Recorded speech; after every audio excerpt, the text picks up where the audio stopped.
The Henninger Designs Telesto is a very weird knife. It has its pros, but I'm going to be honest with you, it mostly has cons.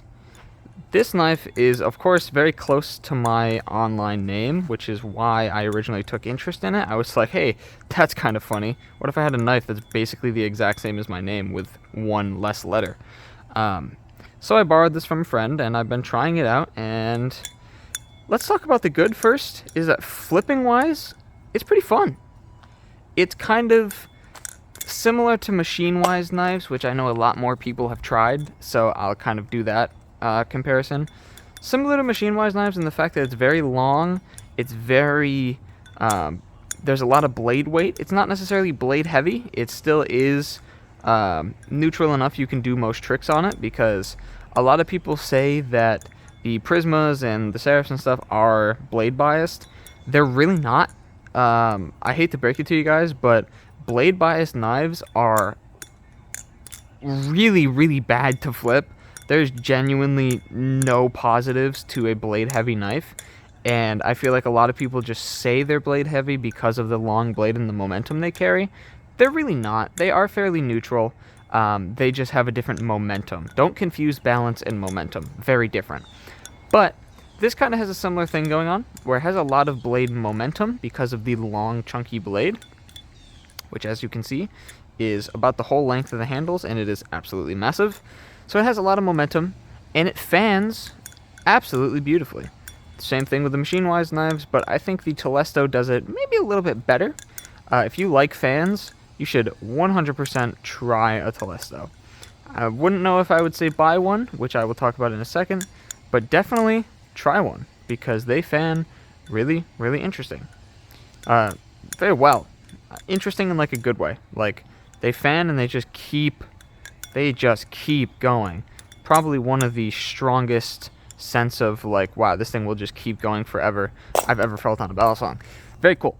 Another thing, another pro, is durability. These things are very, very, very durable, with titanium slab handles and a very, very thick, it's not too thick, but a very thick and robust blade. These are very durable. So, flipping is fun. It's definitely not a standard flipping experience. It's pretty unique, but very fun if you like to fan a lot and even do aerials. It does very, very well for aerials, because it does have some heft to it. So, flipping, durability, both very good things. Cool. Good job. Now on to the not so good parts. The Telesto is one of the most basic knife designs currently available.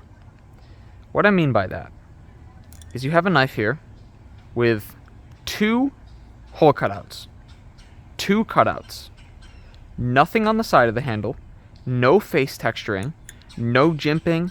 No any texturing like I mentioned.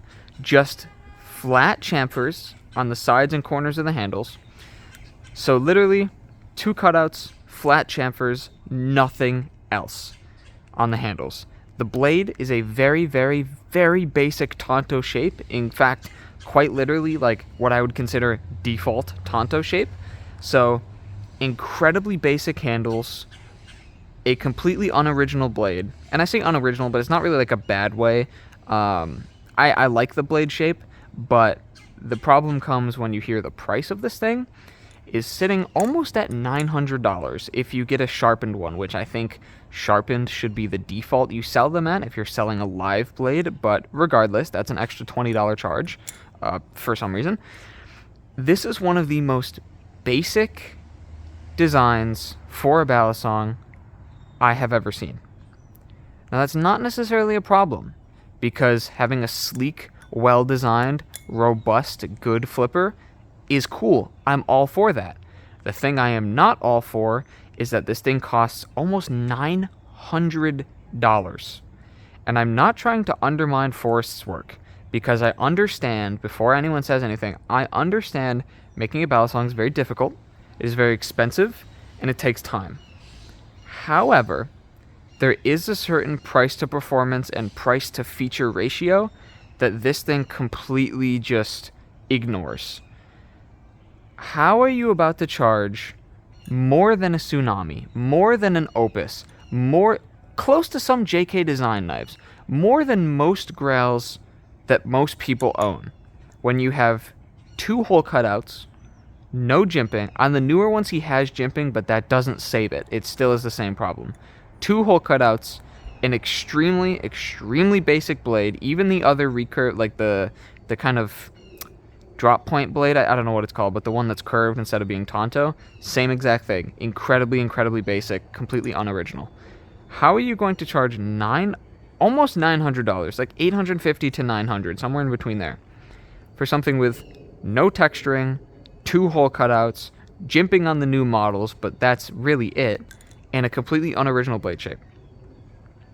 If the Medusa, which I know a lot of people don't like, but from a machining and design perspective has a lot more going on than this does, if the Medusa is $550, I would charge at the most $400 for a Telesto.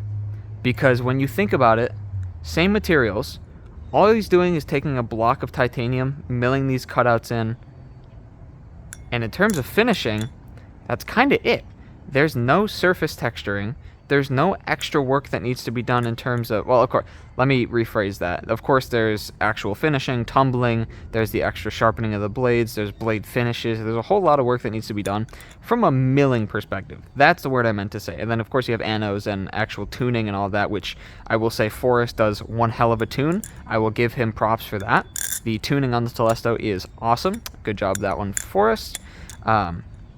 Which I'm going to say his name if you don't know. Forrest is the guy behind Henninger Designs. He's the one who makes these, Forrest Henninger.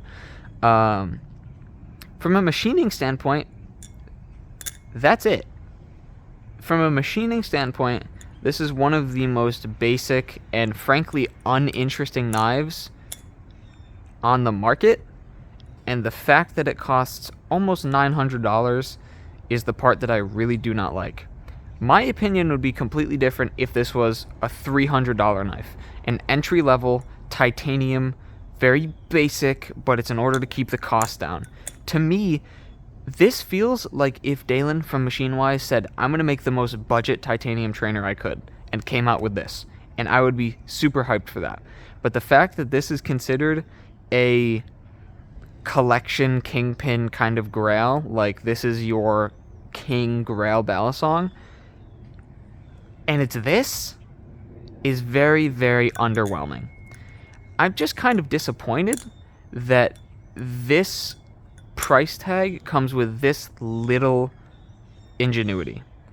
This looks like it's his first, and here's the thing, is I know Forrest knows a lot about knives, and I know Forrest can make one damn good knife. I feel like if he gave the Telestos, this is the most important part of the whole video, if you're going to timestamp anything for Forrest or any of those guys to see, timestamp this right here. If Forrest took the Telesto, did a Telesto V2, reworked it using all of the skills I know he is good at, good tuning, he's even with the new ones has had like blade jeweling, he knows what he's doing, and he can make a damn good knife. I feel like the Telestos just need a complete redesign in order to make them worth the price tag they're at. Because I'm telling you what, the Telesto in its current state isn't worth more than $400 to me at the most. Just because of, I understand the work that goes into this, but why would I buy one when there is nothing of interest going on? That is really what it comes down to. I like knives based on how interesting they are, based on how unique they are and how much they call to me. This does nothing for me. It flips fun, it's cool, it's well tuned, it's got good materials and it's durable, but at the end of the day, I don't really care. At the end of the day, it's basic to the point where, if this had nothing to do with my name being so close to it, I probably wouldn't care much at all for this thing. Because it's currently just way overpriced for what it is. And that is just my unfiltered, brutally honest opinion. I really wanted to like this thing. And I really wanted to get one. However, It is severely underwhelming. The time it takes for you to get one of these, first of all, is many, many months, which of course they're handmade. Well, handmade I'd say, but they're milled and then assembled. They're hand assembled, hand tuned, all that. So that makes sense. The price tag, of course it's going to be a little more expensive because it is all hand done, but everything Machine-Wise does, they tune and assemble in-house. Everything Grant from Fellowship does, tune and assemble in-house. Even the squid knives are tuned, assembled, done all in-house. BB Barfly, same thing. Most of the companies I can think of are tuned and assembled in-house. So there's no reason for this basic of a knife to cost that much money. Forrest, I am sorry, but it doesn't matter what level of expertise you have.